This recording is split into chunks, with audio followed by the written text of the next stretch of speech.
संस्कृत के जो पक्षधर लोग हैं कि संस्कृत प्राचीन भाषा है और प्राकृतवाद की भाषा है, तो वे लोग बताते हैं कि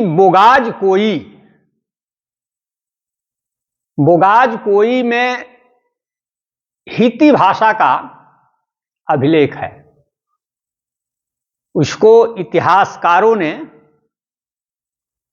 1400 ईसा पूर्व का बताया है। मतलब कि 2300 साल इधर और इसमें 1400 साल और जोड़ लीजिए, माने इतना पुराना हित्ती भाषा में वो अभिलेख है। तो उसमें कुछ नाम आते हैं,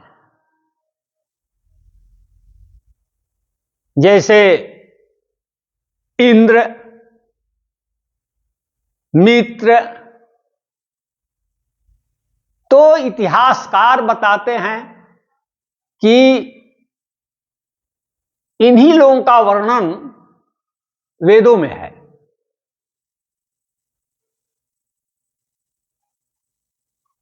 लेकिन वहां इंद्र नहीं लिखा है। एक तो हित्ती भाषा अलग चीज है और संस्कृत अलग चीज है। तो उस अभिलेख में इंद्र नहीं लिखा है,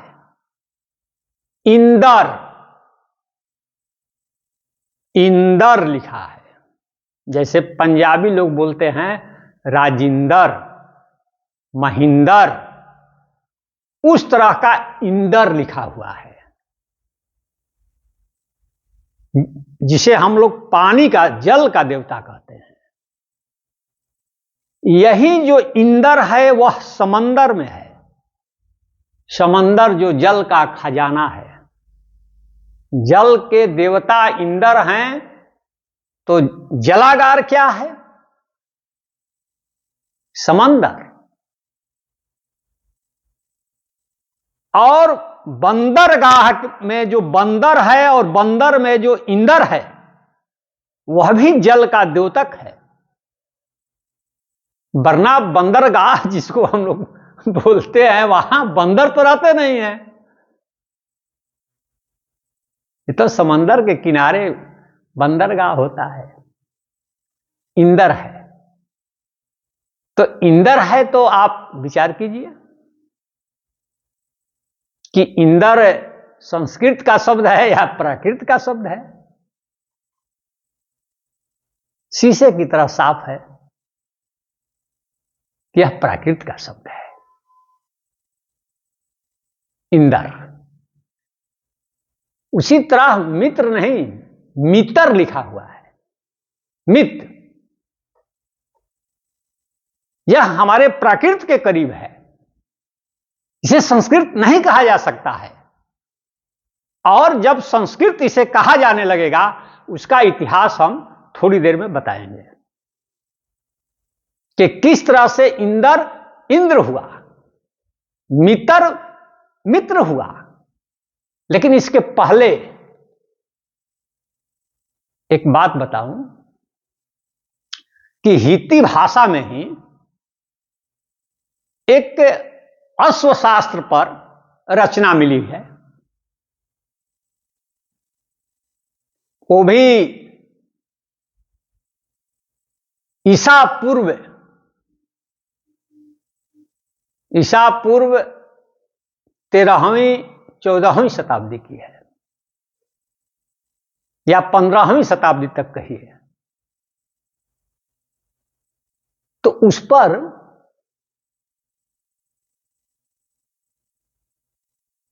अंक लिखे गए हैं, लेकिन अक्षरों में लिखे गए हैं। तो 3 के लिए 13 लिखा हुआ है।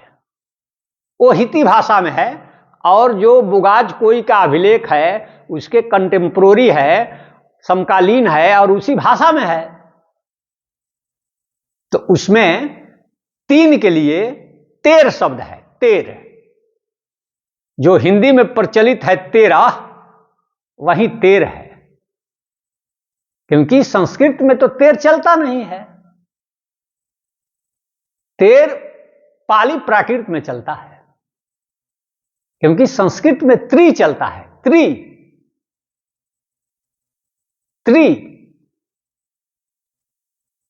5 के लिए क्या लिखा है? आज से अब जोड़िए, मतलब कि 1400 साल प्लस 2300 साल, कितना हुआ? 2000, एक 3000 है, और 4 है, और 3 7,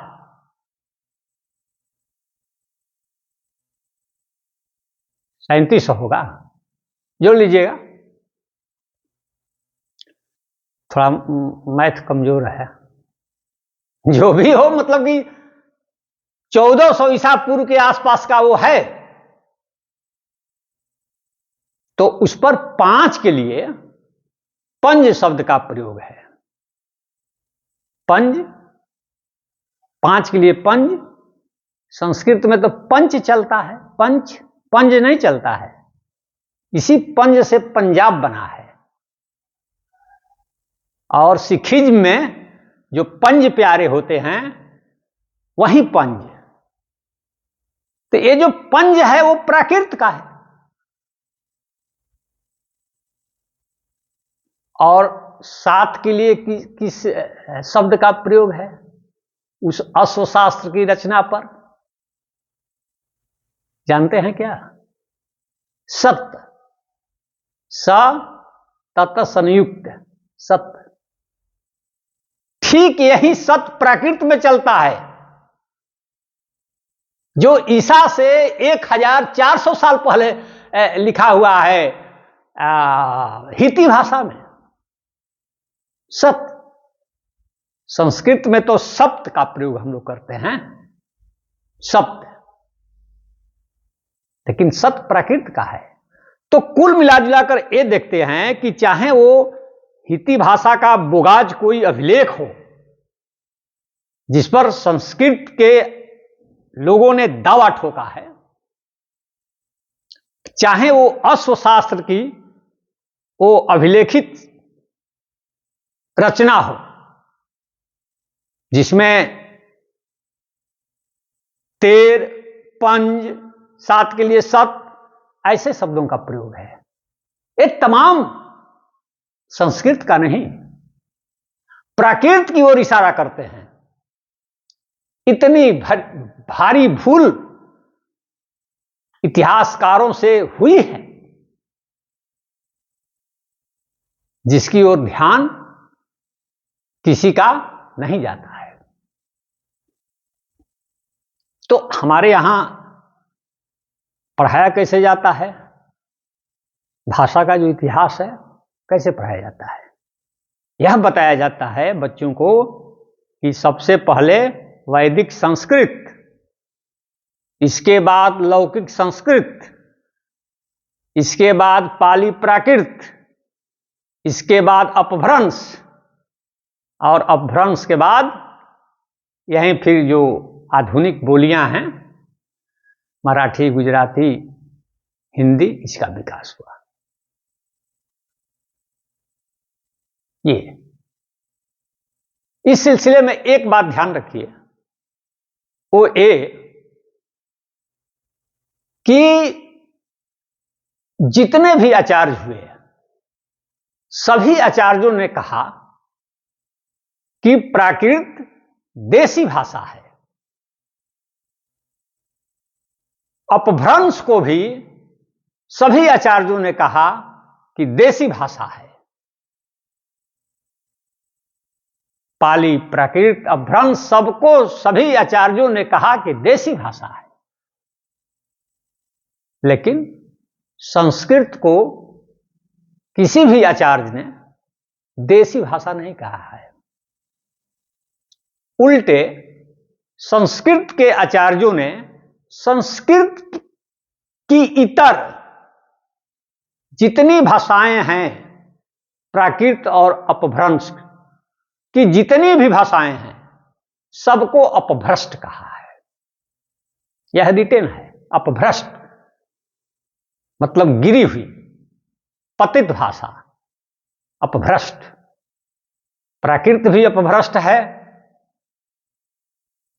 अपभ्रंश तो अपभ्रंश है ही, अपभ्रष्ट है ही।